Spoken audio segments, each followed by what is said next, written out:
Hello everybody, this is Dr. Cole. It's early Sunday morning, July 23rd.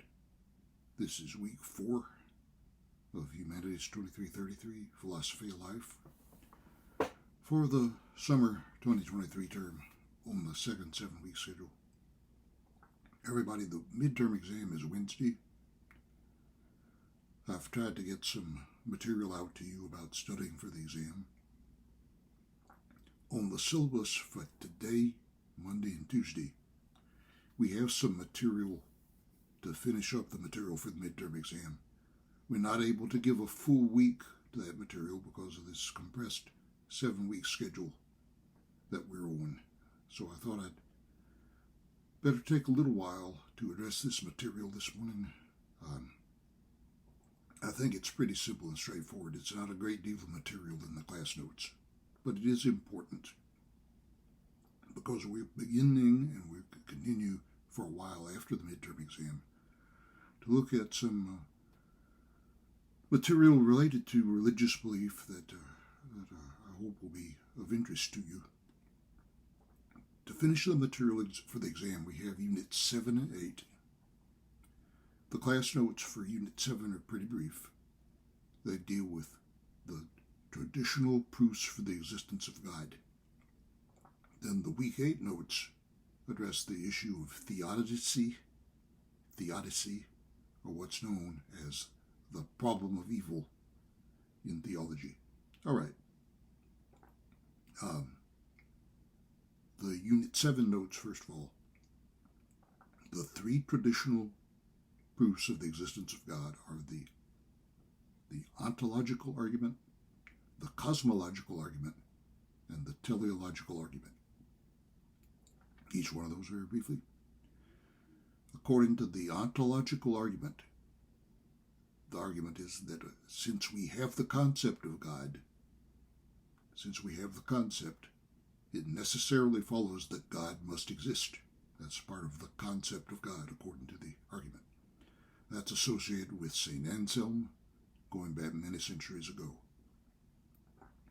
The cosmological argument is the argument that God has to exist to, shall we say, undergird the existence of the whole universe. Okay? That's associated with St. Thomas Aquinas. The teleological argument is also known as the argument from design. It goes back at least to the Protestant thinker William Paley in the 19th century. The idea is that particular things, not the universe as a whole, but particular things exhibit evidence of design. And there are many things that might come to mind, many features of our bodies, hands, feet, especially something like the human eye or the ear, are so complex that Paley would have insisted they would have had to have been designed. Okay. Now, all 3 of the arguments have been criticized. Students may be aware. In the case of the teleological argument, the counter-argument would be that what Paley thought had to be accomplished by design can be explained by Darwinian natural selection.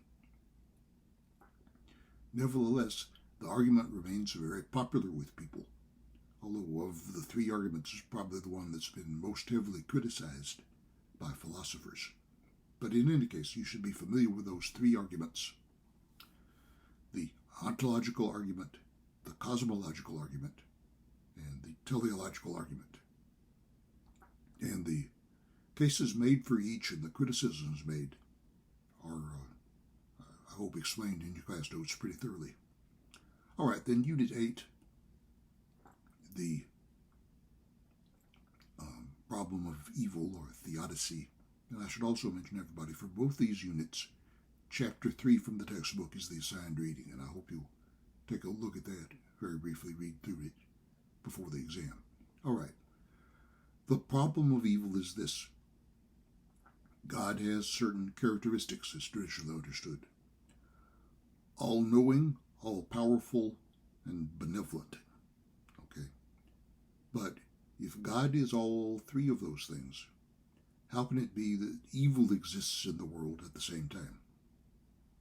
So the argument is that there's four things that cannot all be the case at the same time. That there is evil in the world, and at the same time that God is all-knowing, all-powerful, and benevolent or good. Okay? All right, so this is supposed to pose a challenge to traditional belief, and there's been many, many responses attempted through the years. Your class notes go through many of these. The best known theodicy, perhaps, is the free will argument. Okay, the argument is that it's a better universe with beings in it that have free will, even though this opens up the possibility that they may do evil. Okay. Now, there are many other attempted responses to the problem of evil that are discussed in your class notes. I think the one associated with theologian John Hick is very interesting.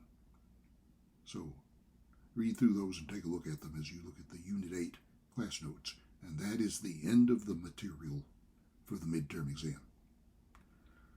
So we have to go through that Unit 7 and 8 material in something of a rush.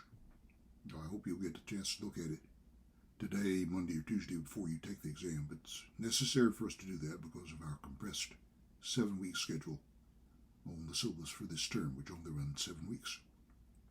All right, everybody, that is the end of the material for the exam. As I've said, the exam will consist of 50 multiple choice and true-false items. I hope the 2 extra credit quizzes have given you some idea of what you can expect from the exam questions. So it'll be available for you to take 50 items. You can take it at any time. Wednesday, over the course of 24 hours, you'll have 45 minutes once you begin. And then Wednesday evening or Thursday, we'll try to get another announcement out about the material we will be beginning for the second half of the term leading up to the final. All right, so good luck on the exam then. Study hard, take it easy, and we'll be getting back in touch with you with another one of these messages in a few days. Good luck on the exam.